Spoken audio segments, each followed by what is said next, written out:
So,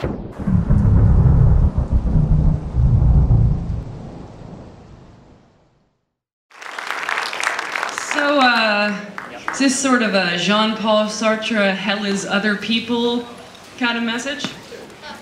What? Don't drop really, like, fancy literary references on me, please. Yeah, hell is other people. Yeah, but every zombie movie's like hell is other people, isn't it? It's always like it's always the people you gotta watch out for. You know exactly what the zombies are gonna do. I really wish I had a toothbrush and toothpaste. I would just stand here for 2 fucking full minutes and make you watch me brush my teeth. No, yeah, it's always been about that. It's about the how you gonna make a zombie movie with no money. You make it about the people who are alive, not the zombies. And so, what was your inspiration? Did you ever play ball, professionally or otherwise? I love baseball. I've always loved baseball. I've been a Braves fan. Go Braves! It's not gonna Since fly. yeah, no one gives a fuck. Since I was like 9 years old.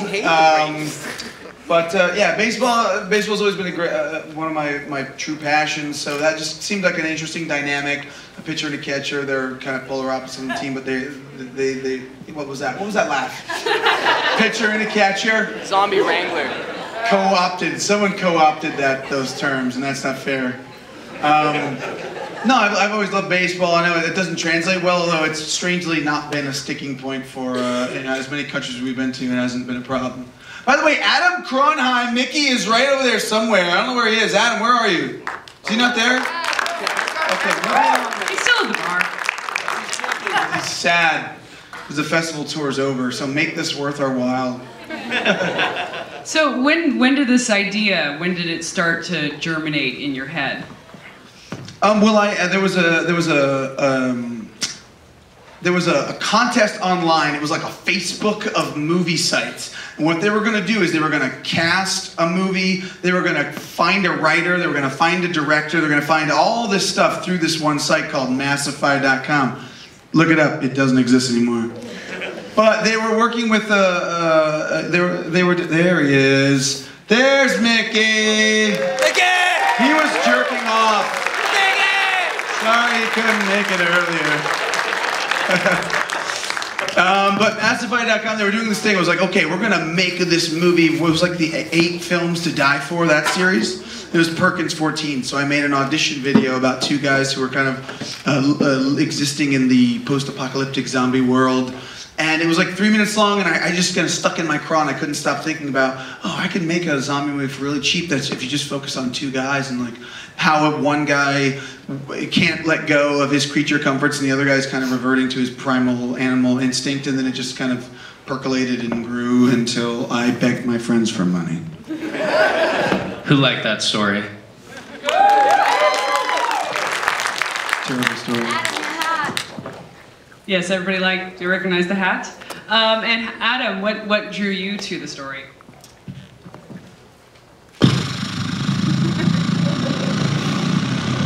The hat. And scene. And scene. No, someone said money. I've still never made $1 on this project. Yes, but how much have you spent?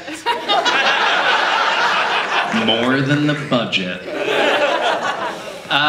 What drew me to this project originally was, I didn't know Jeremy before this. I was introduced through one of my best friends from college who told Jeremy that I was an ex-baseball player turned actor. Yes, this was when we did not have a Mickey. And my DP Christian said, if you don't fucking cast Mickey, I'm not flying up there to make this movie. And I was like, don't worry about it, I got a Mickey. And then and his buddy goes, oh shit, my buddy used to play ball in college, then he broke his arm and became an actor, would he work? And I was like, you asshole, like, maybe, yeah. He's a baseball player actor, that might help, thank you. Yeah. So fortunately for me, I was sent the script before I agreed to play the role, which is amazing for an amateur actor. You never think you're going to get sent a script before accepting a role, but I read through the thing in, I don't know, maybe an hour, 120-page script in an hour. It was 109. Yeah, well, close enough. And I just loved it. I was never a big horror fan until we started going out to festivals and I started seeing kind of these elevated genre pictures. And for me, the script just read not as a horror film, something that I never wanted to do, but it was more of a character-driven drama, and it was something that I definitely wanted to get on board with. So I met Jeremy, and he met Jeremy and said, "How much money am I going to get for this?" And it was none. So do we have, I gotta shield my eyes here, questions from the audience?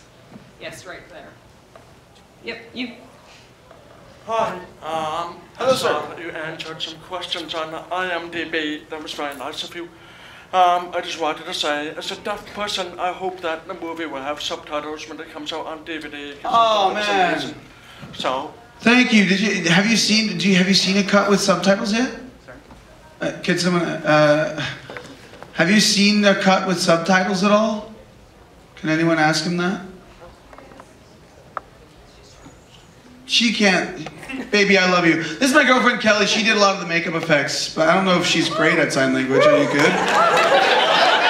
Is this something I'm gonna make I love you even more for? Oh, okay. Get up on stage. But anyway, we have subtitles. So if you find our website, we can give you a cut with subtitles. Find us, and we'll get that for you. TheBatteryMovie.com. We'll find you some subtitles. Thank you so much, though. That's really sweet of you to sit through this whole thing and just watch Sky go. It's very sweet. I got one. All right. Yep. How'd you guys come up with the title, Battery? Generic. The battery is an old school baseball term for the dynamic between a pitcher and a catcher. If you ever watch a baseball game now, you hear the old announcers, they'll always say, the infield from left to right is this, blah, blah, blah. And the battery tonight is, and then they name the pitcher and the catcher. It's just that combination of those two people, which, and I got a lot of heat originally to change it, make it something of the dead, baseball of the dead. And, in trying to keep with this, it was a battle all through. Every time we wanted to do something like really genre-y or really like, a classic trope of the zombie movie, every time it seemed a little ridiculous, we just remind ourselves, it's about these two guys. Keep reminding yourselves. And that's what the title came back to. They're a battery. It's these two guys. That's why we took out the pneumatic nail gun that they used to kill the zombies with. And the chicken wire on the windows. And the nails through the baseball bat. All the shit you probably would have liked. We're like, fuck that, cut that, it's about guys. If you just shout it out, because we can't see shit. Yeah, you in the middle there. Can you talk about the soundtrack? It's an excellent soundtrack. I'm just wondering how much you had to put into it to put it together. Well, we spent thousands of dollars on the soundtrack. Billions of dollars on the soundtrack. No, this is a very strange and interesting moment for me because this movie's very personal. Obviously, it's a lot of like weird methodical pacing. It was always going to be kind of me putting myself and my sensibilities up on the screen, and the music had a lot to do with that. It was music I really loved. A lot of it was one band in particular, Toronto's own Rock Plaza Central. And I actually cut together a locations video. I was trying to convince my DP to shoot it. We went to these locations, we cut it together, and I said, throw some Rock Plaza Central songs in there, it'd be cool. And we put it up on Twitter, and the lead singer, Chris Eaton, the singer-songwriter, he actually tweeted at me, he goes, hey, that's a cool video, you guys gonna use the music in the movie too? And I was like, are we allowed to do that? Like, can we actually use the music in the movie? Because I had seen this band like 7 or 8 times, and I was always like the stupid dancing fan, as you see in the movie. I kind of translated that a little to it. But then he was like, yeah, sure, I would love for you to use it. And he actually got us in touch with his US label, and they just gave us, they were so nice to us, they gave us a really good deal. And then he put us in contact with The Parlor, which is an incredible band from upstate New York, Jen and Eric. And they gave us their music for free. They were like, yeah, have it. And then Adam's buddy from college, Wise Blood, does all that like electronica stuff. That was kind of a really interesting juxtaposition to the movie. And it's funny because the headphones were always in there, but there was, for some reason, the idea of using the headphones to score the film did not come until the editing process. Which is bizarre. I was like, we could put fucking music in those headphones. Holy holy shit, hold on, I might be onto something here. But thank you, and if you love the music, you can go to thebatterymovie.com/music, and all of the bands are listed there, and you can buy their albums. And it's been great because we've been to Brazil, we've been to Amsterdam, Scotland, we've been all over with this movie, and we always get that question, where'd you get that awesome music? And it just warms our heart because these artists really like helped us and collaborated with us for no gain on their side. And when I got a text from Eric from the Parlor going, "Hey man, we're like selling shit. Like since the batteries come out, like selling stuff. Is that you? Hey, what's wrong with this microphone? What the fuck is happening right now? Is this a ghost movie starting?" Anybody else? Yeah. Did you ever want to do anything more with Andy in the compound? Great question. This entire movie is a ripoff of Children of Men. Sorry. And, you know, everybody steals subconsciously. They always say good artists good artists borrow, great artists steal. So I'm a great artist. No, but I just remember that I loved Children of Men so much, and I remember that that movie ends just when you want it to start. And we were never going to have the resources to be able to show this massive compound or whatever the orchard is. So I just thought, again, it was in keeping with these characters. Once the dynamic of the character stops, the story should stop. So even though I have ideas of what's going on in that compound, it wasn't right for this story. It's right for the sequel that you are all going to fund tonight. Leave your dollars at the door. No, don't do that. Yeah, up there. Where'd you guys shoot and where are you from? I am from Florida, 23 years. It's miserably hot down there, but they have snakes, which is cool. We shot in upstate Connecticut, a place called Kent, Connecticut. They actually shot like one of the Friday the 13th movies there, and they shot some of I Spit on Your Grave there. And one of the producers was like, "You got to come see this place. There's a 120-acre decommissioned Girl Scout camp that I think I can get the keys to." And I was like, "Oh shit, it's cool. There's like buildings that are rotted down." And so we shot the majority of it up there. It was awesome. The town was really cool to us. Here, my mouth is dry. Anybody else? I'm from New York. Yeah, over there. Here? Yeah. All right. First off, the movie was fantastic. You were both great. Thank you so much. I really appreciate you saying that. I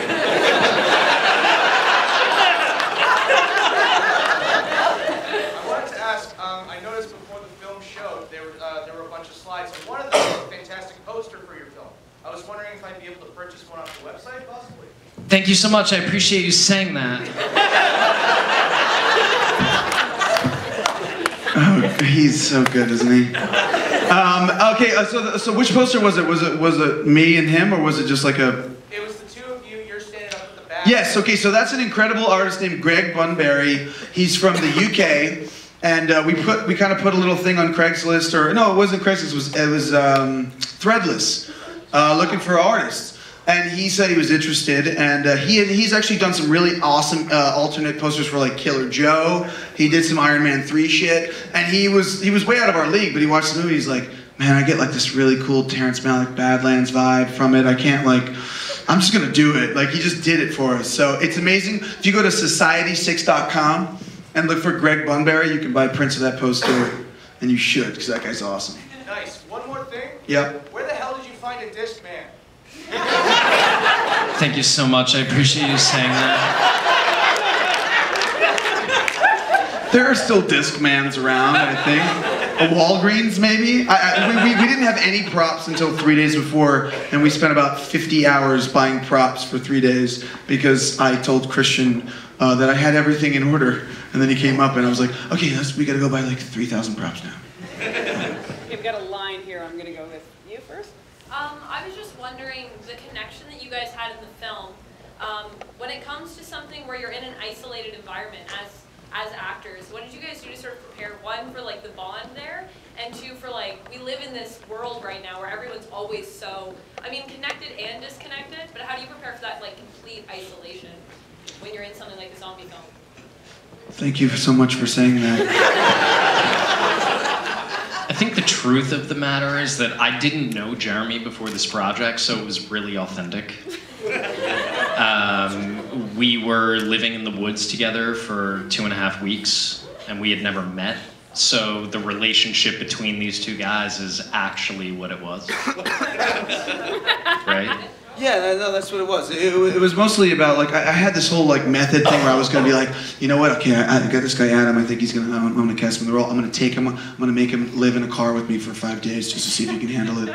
And then that'll really speed up our relationship. But then when I didn't do that, because I'm not a crazy fucking Daniel Day-Lewis freak, I decided it's actually better that we're not quite comfortable together, because these characters weren't best friends before this happened. And so it was really interesting for me to be able to kind of push those buttons on set and realize that we're professional in the scene when we're acting, but I can go, oh, I don't really know how he's going to react to this. And so it really just helped being in the woods, being far away from ship, sleeping like in a one-room cottage on the floor, and the process of the movie informed the relationship of the characters, which is really interesting about this whole thing. The budget informed the story, the process informed the characters. It was a really all of a piece, strangely enough, which isn't probably how you should write a movie, but that's how it happened. Yep. Jeremy, I noticed on your forearm you had a tattoo, but I can't. Is that your tattoo, or was it put on for the movie? Thank you for asking that question. That joke's dead, Adam. That says mom. No, I actually have. This is a really funny story. I have a tattoo on either forearm. One of them is a. When I first started making movies with my friends when I was like 18, I was like, I'm gonna get a tattoo to remind myself I used to make movies with my friends. Then we didn't make movies for 10 years, and that was sad. The other one is a band that I loved when I was 18, and don't ever do that either. And then it's really, really funny because, so those are real tattoos. So last night in Edmonton at TADFF, they were showing the movie Cheap Thrills. I don't know if anybody's heard of it, but it's gonna be playing here. You should all fucking see it. She doesn't like it though, but it's great. It's fucking great. Don't even listen to her. It's awesome. But it's a movie about escalating bets, and it gets really, really dark. So they had a tattoo artist come in, and they were going to get, if someone would get like a really stupid tattoo, they would give them a festival pass for next year. They made them do all these stupid bets, and then I was standing in the lobby, and they go, hey, Jer, you want a tattoo? And I was like, yeah, I'm drunk. Yeah, I'll have a tattoo. And then I got a fucking tattoo on my forearm, and then I sent the picture. I was like, hey, I think I just got a tattoo in a lobby of a theater while I was doing a podcast, while I was drunk. I don't know if I should have done that. And then I sent the picture to Christian, my DP, who couldn't make it up. And he goes, that's a cool tattoo. Hey, did you see this new IMDb comment that someone posted the other day? And he sent me a picture of it, and it said, Jeremy Gardner, the writer, director of the movie, he's a pretty good actor with some really stupid forearm tattoos. Crappy forearm tattoos, and that was before I got a new crappy forearm tattoo. So yes, they're all real crappy forearm tattoos. Is it actually a puppet, or is it a man carrying a cross? It's a marionette carrying his own wand, you know, because I take my own life into my own hands. You see this? This is a lot. You know what? This is called confession time right now, because that's really a finger 11 tattoo.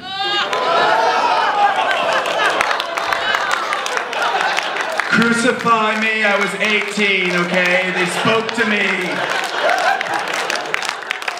But you thought it was just a cool marionette calling. So the tattoo artist at the time said, you should probably not get lyrics on your arm. Just get this cool marionette guy instead. I was like, okay, that's cool. I just want a tattoo because I'm young and stupid. Thank you very much, I appreciate that. Thank you, sir. Yeah, right at the back there. Yep, I see you there. Yeah, in the first scene, where he's whipping the batteries, what did you guys use for the Foley? It sounded like a baseball bat, like just in air. That was actual live sound. I swear to God. What's funny about this movie is everybody says, that sounds really fake, and we go, oh, that was real. And then one says, that sounds like, the Foley sounds great. And we're like, oh no, that was real, and then the Foley sounds terrible. Every time someone says something, it's always the opposite. And the battery whipping sound actually was caught by the live mic. Oh, wow. Nice. Strong arm. What can you say? He's got a cannon. Looking on the sides here. Sorry, just a little. Oh, down front. Okay, there's a fellow over here. Okay, yep. Fellow? Oh, ladies. Oh, you said fellow. I didn't even see. Ladies. Yes, ma'am. I had two questions. One was, what was it like trying to critique your own performance? Thanks, I love this question. So when I was directing this movie and I was acting in it at the same time, I felt really confident that I was going to pull off the performance that was needed for a movie like this, to play at a festival like this. So thank you for asking. Adam's honing his stand-up routine because he's never acting in my fucking movies again. Oh, I'm kidding. It was, honestly, it should have been more difficult than it was, but I really, really trust my DP, Christian, who could be, he keeps coming up.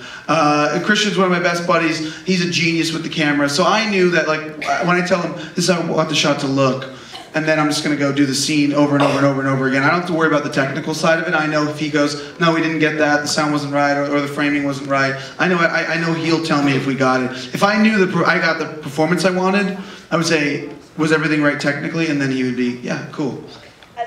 And my performance was secondary. His performance was always flawless. The other part of the question was, are you interested in doing a sequel? And if so, is that in development? How much money do you have in your wallet?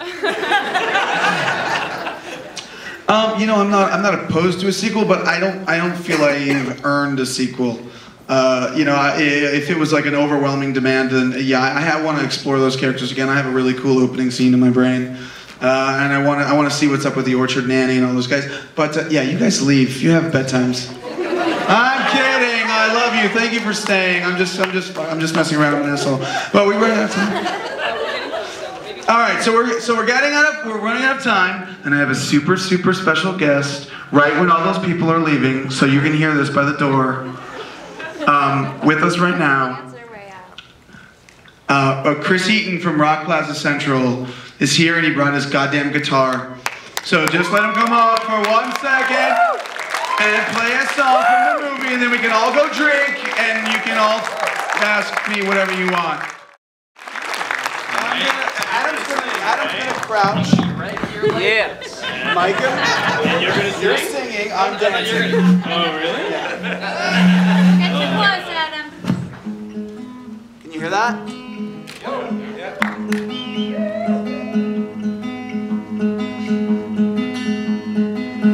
They can take our bones, bury them deep under the river, but we'll still be together, and we cannot be defeated. They can take our trombones and pack them down there with us, but no matter how long it takes us, we will not be defeated.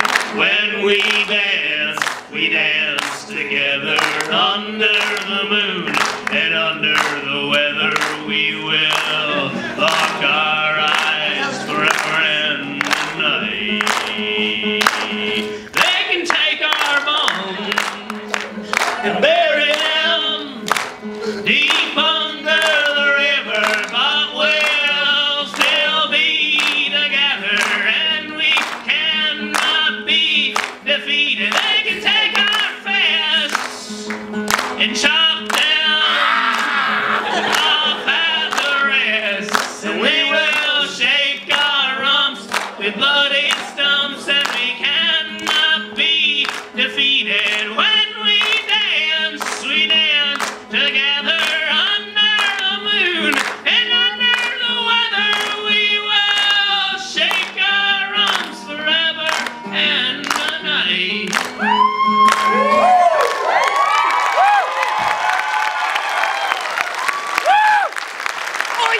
That was a fucking dream come true. I love this guy for so long. Thank you so much for coming. Please come over to the office and have a drink with us. They'll be there. Ask them anything you want. Thank you so much. Keep coming rest of the week. Lots of great films to come.